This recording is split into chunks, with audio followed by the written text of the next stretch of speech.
এই ধারাটার অ্যালগোরিদম করব। তো প্রথমে হচ্ছে ধাপে ধাপে যেহেতু করতে হবে, অ্যালগোরিদম করতে হয় স্টেপ বাই স্টেপ, ঠিক আছে?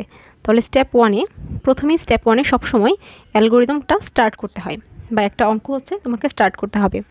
তারপর স্টেপ টুতে এখানে যে ধারাটা রয়েছে, এই ধারাটার মধ্যে যে ইনপুট, যে চলকটা তোমাকে দিতে হবে সেটাকে তোমাকে ইনপুট দিতে হবে। এখানে দেখো এই ধারার মধ্যে এই n হচ্ছে চলক, n সংখ্যক ইনপুট তোমাকে এই ধারার মধ্যে দিতে হবে। তো সেক্ষেত্রে স্টেপ টুতে তোমাকে ইনপুট দিতে হবে, দিতে হবে ইনপুট n।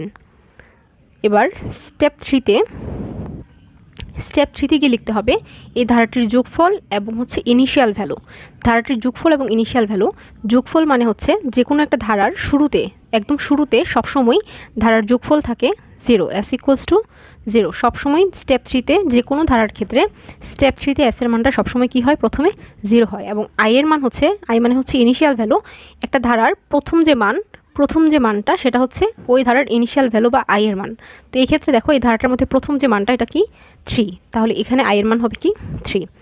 এবার হচ্ছে স্টেপ 4, 4 নম্বর স্টেপে গিয়ে লিখতে হবে যে এই যে ধারাটার ক্ষেত্রে এই যে 3-এর পর 7 তারপর 11, এখানে ধারাটা কত করে বেড়েছে, ঠিক আছে? ইনক্রিজিং ভ্যালুটা লিখতে হবে 3-এর পর 7, তাহলে এখানে কত বেড়েছে 4, 5, 6, 7, এখানে 4 করে বেড়েছে। তাহলে এখানে লিখতে হবে i ইকুয়ালস টু, এখন যে নতুন আইটা হবে সেটা হচ্ছে i এর সাথে কত হবে 4 যোগ হবে, ঠিক আছে? i প্লাস 4, এটা হচ্ছে ইনক্রিজিং ভ্যালু। এই ধারার ইনক্রিজিং ভ্যালু হচ্ছে i প্লাস 4। এবং এক্ষেত্রে যোগফলটা সবসময় যে কোনো ধারার ক্ষেত্রে যোগফল হবে যখন ধারাটা বাড়তে থাকবে, তখন যে কোনো ধারার যোগফল হবে s equals to s plus i, ঠিক আছে? যে কোনো ধারার ক্ষেত্রে এই মানটা সেম থাকবে, s equals to s plus i। তাহলে i এর ইনক্রিজিং ভ্যালু লিখলাম, এটা হচ্ছে ধারাটির যোগফল লিখলাম।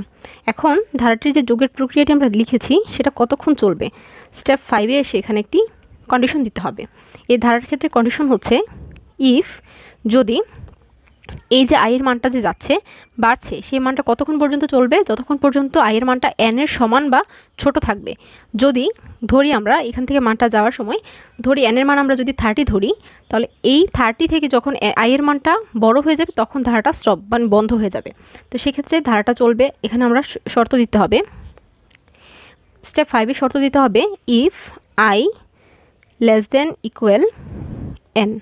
এটার মানে হচ্ছে i এর মানটা কি n থেকে ছোট বা সমান। এটার আনসার হবে দুইটা, ইয়েস এবং নো। এই ধারার শর্ত অনুসারে এখন আমরা ইয়েস এবং নো এর মধ্যে আনসারটা বসাবো।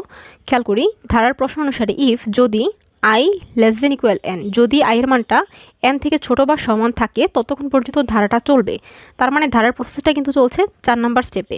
অর্থাৎ যদি এটার উত্তর যদি ইয়েস হয়